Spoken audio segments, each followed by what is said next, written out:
Balita ngayong araw mga boss, Floyd Mayweather Jr. sinampahan ng 4.65 million lawsuit ng promoter. Sa peso, katumbas po yan ng 281 milyong peso. Naharap sa isang mabigat na laban si Floyd Mayweather Jr. matapos siyang sampahan ng demanda ng boxing promoter na CSI Sports Event sa New York. Hinihiling ng kumpanya ang pagbabalik ng milyong-milyong pisong advance payment para sa mga planong laban na hindi natuloy. Halaga ng idinamanda, ito nga po 281 milyong peso o 4.65 milyong dolar. Dahilan ng kaso na ito, paglabag sa kontrata o breach of contract. Nakapaloob sa kontrata ng CSI na hawak nila ang eksklusibong karapatan para sa dalawang malaking laban ni Mayweather. Batay sa kasunduan, nakatakda sanang i-produce at i-promote ng CSI isang laban kontra heavyweight icon na si Mike Tyson at isang rematch laban kay pambansang kamao Manny Pacquiao. So bakit nga ba nagkaroon ng demanda?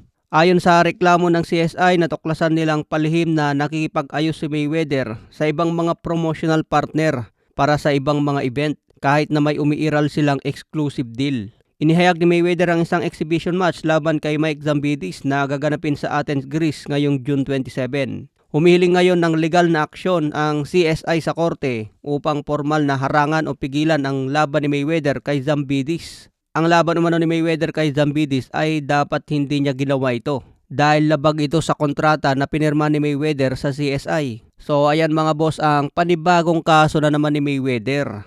Hindi pa nga natatapos ang kaso niya tungkol sa pagnanakaw at fraud. May bagong kinakaharap na naman si Floyd. Nakapirma na siya at may advance payment na pero nakipagkasundo pa rin sa ibang promoter para magkaroon pa ng ibang exhibition match. Kumbaga mga boss, meron ka ng dalawang girlfriend na binabanatan pero tumira ka pa rin ng iba. Parang ganun ang nangyari kay Mayweather. Dapat ang ginawa ni Mayweather dito, tinapos muna ang isang kontrata bago pa siya pumirma ng ibang kontrata sa ibang promoter.